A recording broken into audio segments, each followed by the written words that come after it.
So I'm gonna call this one Sweet and Sour, or Beautifully Ugly, or Ugly but Beautiful. It's Sweet and Sour, and it's another. It's a bird trick again.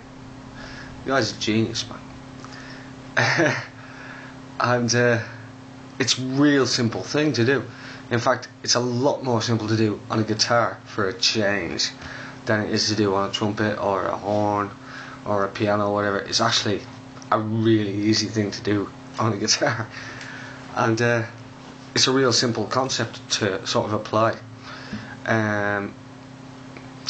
If you look at 2-5-1s, which most standards are kind of constructed out of, probably 80% of tunes, 90% of tunes are built out of like some kind of 2-5 or 2-5-1 progression, then there's a real sort of simple trick that you can do on 2-5s, which Bird does all the time, and it's like this. I'll play a bit of 2-5 so that you can get it in your ear, and just get it in your ear so you know how this is going. I'll do it in C and into C major, yeah.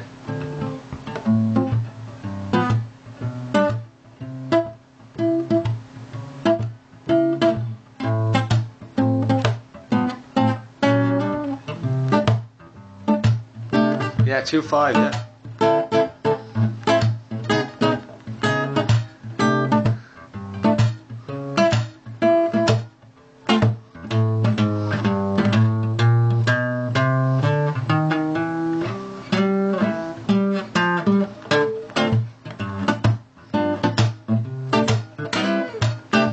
Have you got it?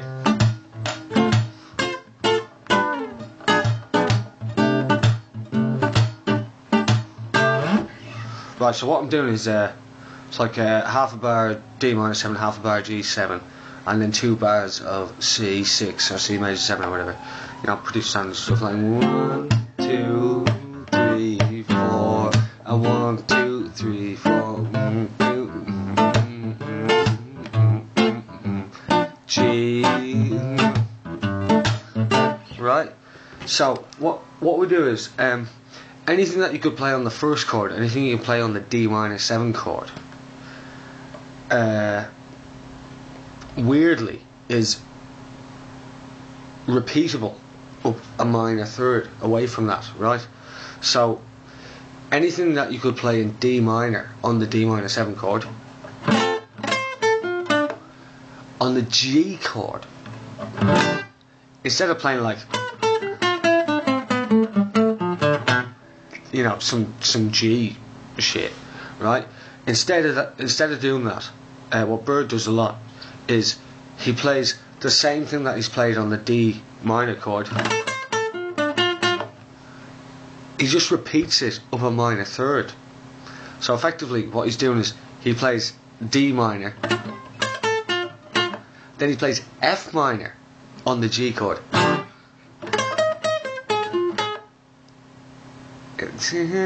It's wrong, isn't it? Yeah, it's Bird though. And then on the C major, instead of playing just like some straight kind of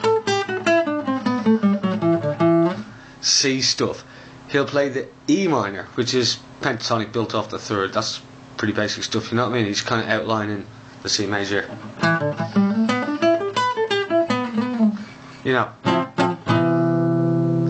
So we got D minor, G7, C major 7, yeah? But we're gonna think anything that we could do on the D, I'll do something.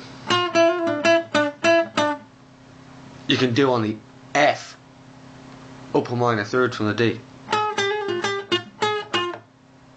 Right? There's our one.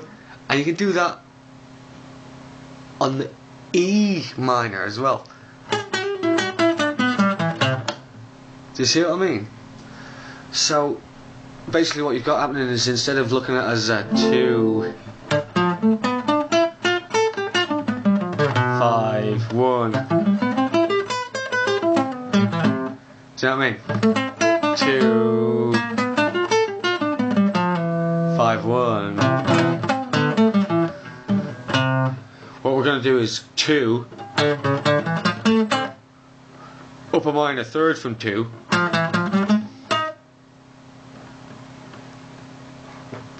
down a semitone effectively.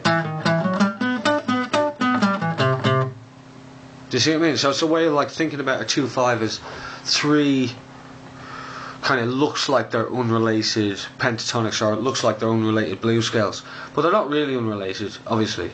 But the one on the G, if you play kind of F blues or F pentatonic, minor pentatonic on G, then it's got some dodgy notes, you know. I'll do it again so you can hear.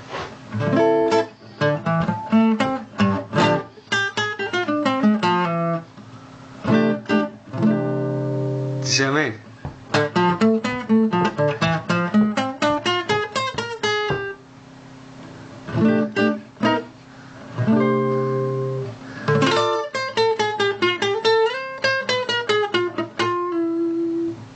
See what I mean?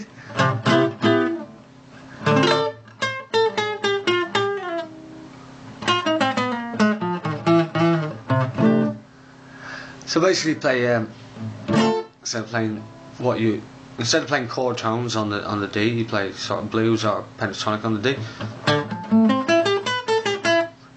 Instead of playing chord tones on the G, play F blues.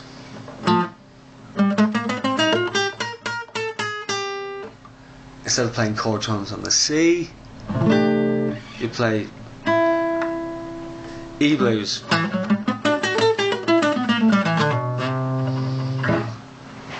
I'll do a bit.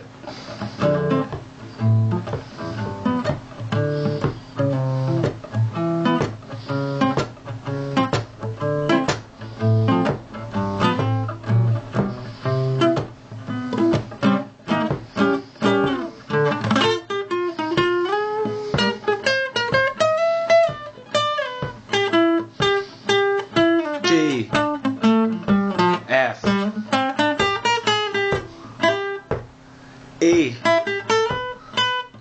D, F,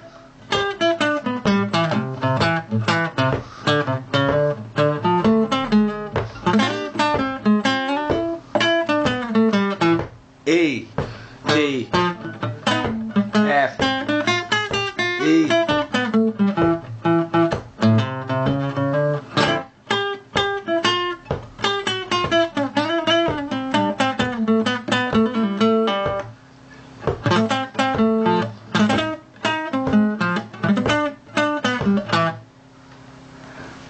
And that's a real bird thing to do. It's just to play the same lick, play it on the minor 2, play up a minor third on the 5 chord, and then drop it down a semitone, play the same thing again on the 1 chord, on the tonic chord, you know, and just play the same lick. He loves doing it. So do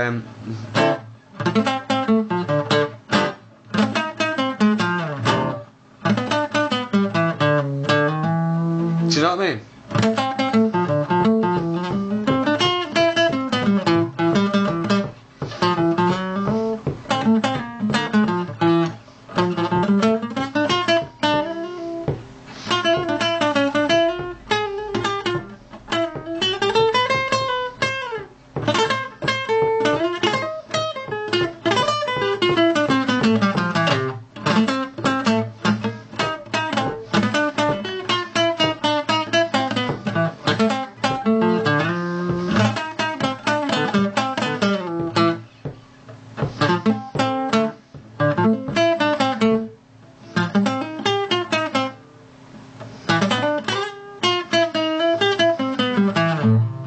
Do you know what I mean?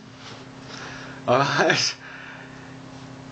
Because loads of stuff is made out of 2-5s or 5-1s, I mean, God, I don't know, like 80% of tunes or something like that before 1962 are made out of 2-5s or 2-5-1s.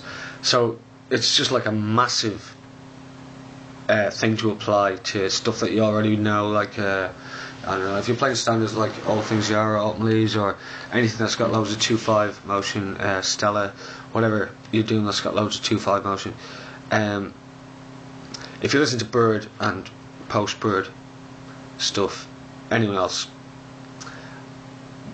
this is it's a big part of the vocabulary, you know. I'll do it one more time.